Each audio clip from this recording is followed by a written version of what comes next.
আসসালামু আলাইকুম, স্বাগতম ইনসাইড টিভি সংবাদে। আমি মোহাম্মদ কিবরিয়া আজকের সব আন্তর্জাতিক খবর নিয়ে হাজির হয়েছি। শুরুতেই জানিয়ে দিব সংবাদ শিরোনাম, তারপর বিস্তারিত।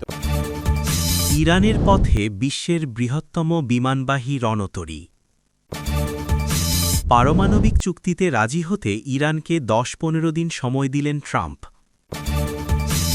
ইয়েমেনে প্রেসিডেন্ট প্রাসাদ ঘেরাওকালে নিহত এক, আহত অনেক। ইরানের উপকূলে যুক্তরাষ্ট্রের শক্তিশালী ড্রোন। বাংলাদেশের আকাশে নিষিদ্ধ ভারতের এয়ারলাইন্স স্পাইস জেট। আসসালামু আলাইকুম, স্বাগতম জানাচ্ছি ইনসাইড টিভি সংবাদে। আমি মোহাম্মদ কিবরিয়া। এতক্ষণ শুনছিলেন সংবাদ শিরোনাম, এবার বিস্তারিত। অত্যাধুনিক বিমানবাহী রণতরী, বিশেষ করে ইউএসএস জেরাল্ড আর ফোর্ড এখন মধ্যপ্রাচ্য বা ইরানের উপকূলের দিকে অগ্রসর হচ্ছে। এই রণতরীটি মার্কিন নৌবাহিনীর অন্যতম শ্রেষ্ঠ একটি সংযোজন, যা তার বিশাল আকার এবং আধুনিক প্রযুক্তির জন্য বিশ্বজুড়ে পরিচিত। এই রণতরীটি এমন একটি ভাসমান বিমান ঘাঁটি যা একসাথে প্রায় ৭৫টিরও বেশি অত্যাধুনিক যুদ্ধবিমান বহন করতে সক্ষম এবং এর ভেতরে হাজার হাজার নৌসেনা ও কর্মকর্তা অবস্থান করেন। এটি শুধু একটি সাধারণ জাহাজ নয়, বরং এটি একটি স্বয়ংসম্পূর্ণ আধুনিক সামরিক শহর যা সমুদ্রে মাসের পর মাস অবস্থান করে নিজের যাবতীয় কার্যক্রম চালিয়ে যেতে পারে। এই রণতরীটি এখন ইউএসএস আব্রাহাম লিঙ্কনের সাথে যোগ দিতে মধ্যপ্রাচ্যের জলসীমায় গাচ্ছে। আন্তর্জাতিক সম্পর্ক বিশ্লেষকদের মতে এই রণতরী মোতায়েনের মূল উদ্দেশ্য হল পারস্য উপসাগর এবং এর আশপাশের অঞ্চলে নিজেদের ভূ রাজনৈতিক অবস্থান আরও সুদৃঢ় করা এবং মিত্র দেশগুলোকে একটি শক্তিশালী নিরাপত্তার বার্তা দেওয়া। আমরা সবাই খুব ভালোভাবে জানি যে মধ্যপ্রাচ্যের এই অঞ্চলটি বিশ্ব অর্থনীতির জন্য কতটা বেশি গুরুত্বপূর্ণ।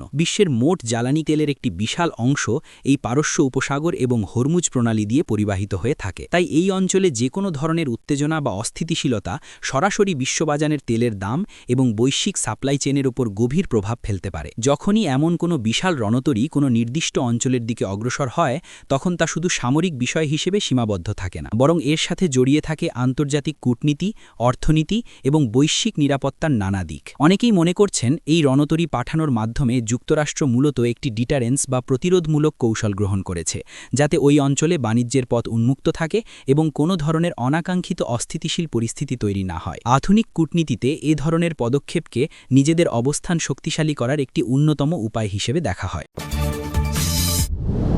প্রেসিডেন্ট ডোনাল্ড ট্রাম্প এবং ইরানের পারমাণবিক চুক্তি নিয়ে তৈরি হওয়া সাম্প্রতিক পরিস্থিতি সম্পর্কে ওয়াশিংটনে অনুষ্ঠিত বোর্ড অফ পিস বা শান্তিরক্ষা বোর্ডের একটি বিশেষ উদ্বোধনী বৈঠকে প্রেসিডেন্ট ডোনাল্ড ট্রাম্প একটি অত্যন্ত গুরুত্বপূর্ণ এবং সময়োপযোগী ঘোষণা দিয়েছেন, যেখানে তিনি ইরানকে একটি নতুন পারমাণবিক চুক্তিতে পৌঁছানোর জন্য ১০ থেকে ১৫ দিনের একটি নির্দিষ্ট সময়সীমা বা আল্টিমেটাম বেঁধে দিয়েছেন। এই খবরটি বর্তমানে আন্তর্জাতিক মিডিয়ার অন্যতম প্রধান শিরোনাম হয়ে উঠেছে, কারণ এটি সমগ্র মধ্যপ্রাচ্যের ভবিষ্যতের সাথে ওতপ্রোতভাবে জড়িত। প্রেসিডেন্ট ট্রাম্প অত্যন্ত স্পষ্টভাবে জানিয়েছেন যে এই নির্ধারিত সময়ের মধ্যে যদি একটি অর্থবহ এবং কার্যকর চুক্তি সম্পন্ন না হয়, তবে ইরানকে হয়তো অর্থনৈতিক এবং কূটনৈতিক দিক থেকে আরও কঠিন ও চ্যালেঞ্জিং পরিস্থিতির মুখোমুখি হতে হবে। পারমাণবিক চুক্তির এই বিষয়টি আসলে নতুন কিছু নয়।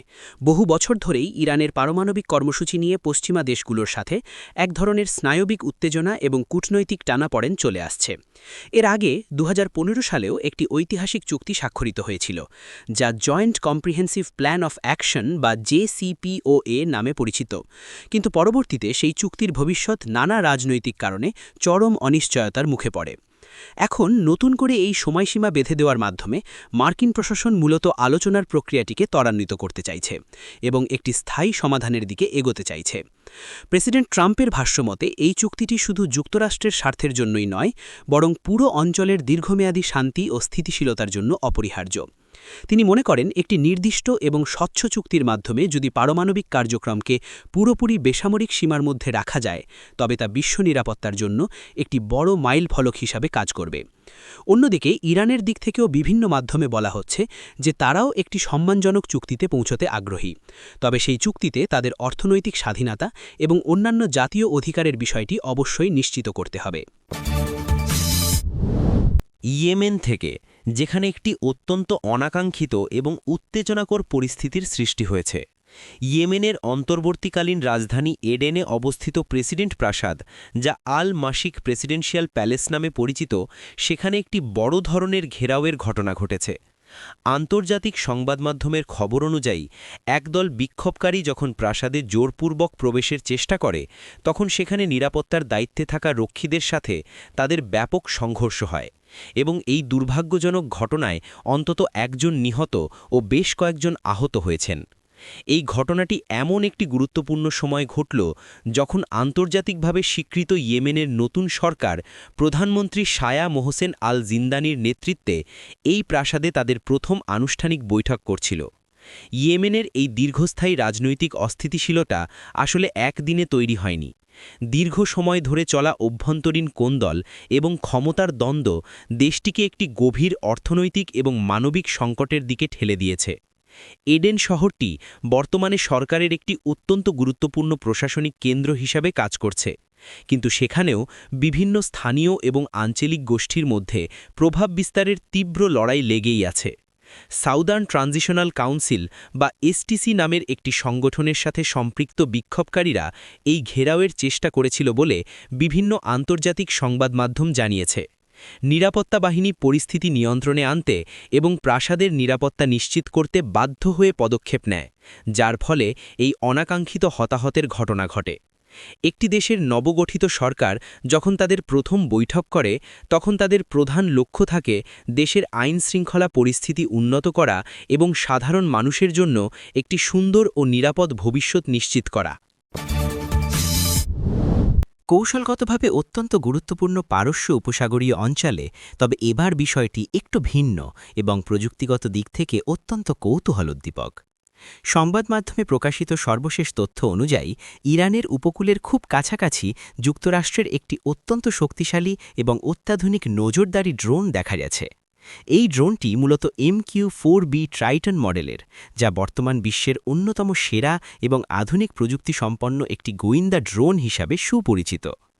এই খবরটি প্রকাশের পর থেকেই আন্তর্জাতিক মহলে নতুন করে ব্যাপক আলোচনা শুরু হয়েছে, কারণ এই ড্রোনটি শুধু একটি সাধারণ উড়ন্ত যান নয়, এটি এমন একটি অত্যাধুনিক প্রযুক্তি যা মাটি থেকে প্রায় 50,000 ফুট ওপর দিয়ে একটানা 24 ঘন্টারও বেশি সময় ধরে উড়ে নজরদারি চালাতে সক্ষম।